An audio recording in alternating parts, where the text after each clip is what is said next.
iso joget sampean.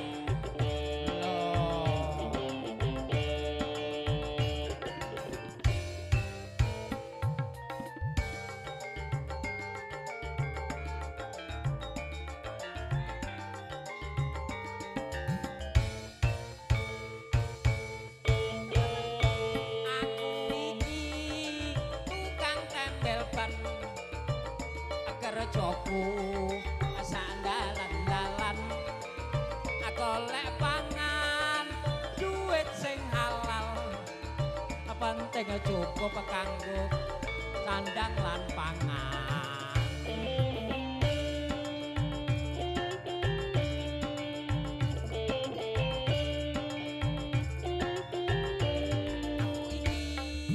Tukang tembel ban rezekine sak dalan-dalan nasib apik duit kantongan awak apes wetengku kloso kroncongan. Dijawab ya kok sik cek sik mikir urip ora tes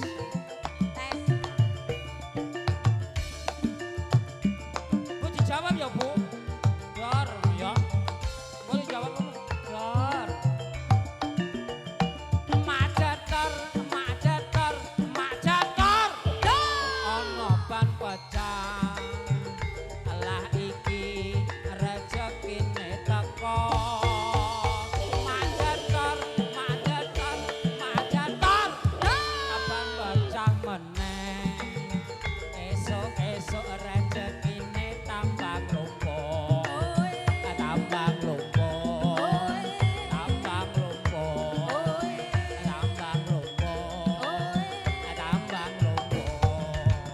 Yo. Masih bersama Nugroho Laras. Masih bersama sama. Iki lho bocahe.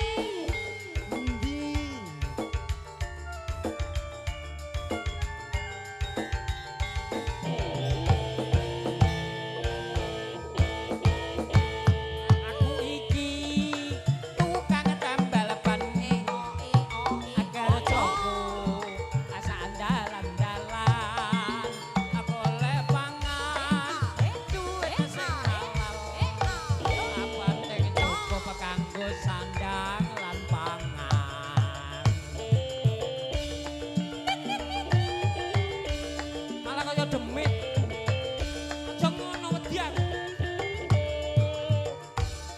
Iki tukang tembel ban rezekine untung-untungan nasib apik duit kantongan awak apes wetengku krasa krocongan.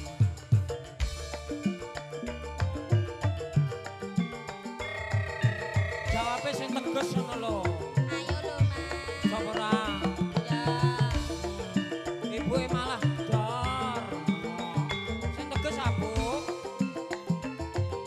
Tok. Maceter. Ana ban pecah. Alah iki rezekine teko. Maceter. Ban pecah meneh. Esok rezekine tambah lumpuh. Tambang lumpuh.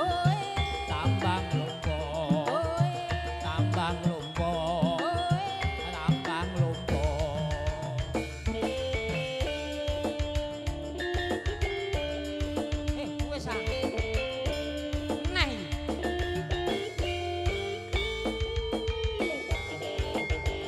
Wes ah. Sikat lagi Mas Gareng. Ah, sikat iki.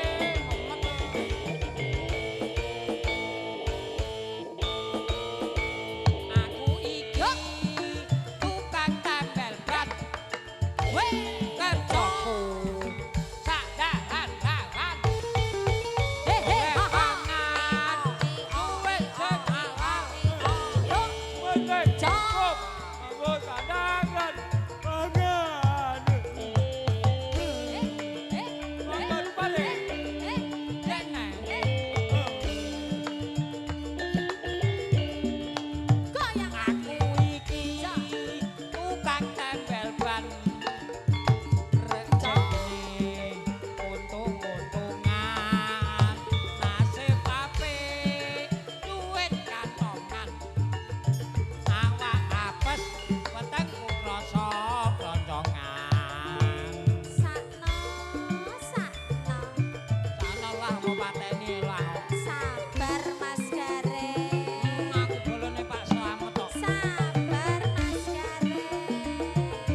joget aku. Goyang dong.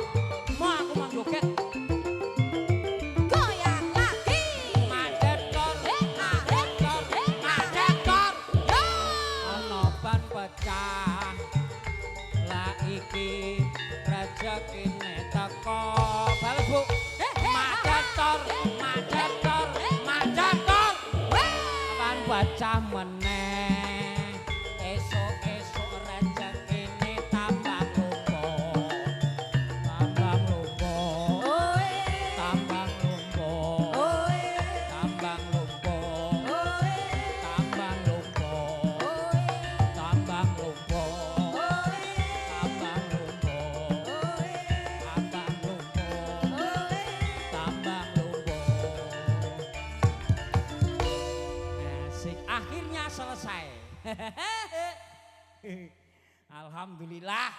Tembel ban Bu nggih, muga-muga rezekine masyarakat Banjarsari dong lumpuk, berkah barokah, sapa reti nek turah iso ziarah Mekah Madinah. Amin Allahumma. Ning aja lali aku dijak. Ya. Kowe lunga rono lali gareng ra njak. Maksud dijak iki didongake gareng muga-muga ya ngulon.